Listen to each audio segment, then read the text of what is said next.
காலில் ஒரு முள்ளு தச்சா கண்ணு கலங்குது, கண்ணில் ஒரு தூசு பட்டா கைதான் ஓடுது.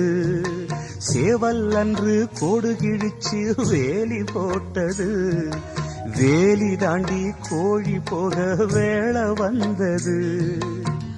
அக்கம் பக்கம் யாரும் இல்ல, ஆபத்துக்கு பாவம் இல்ல, பாசத்துக்கு சட்டம் இல்ல, மீறுவது குத்தம் இல்ல.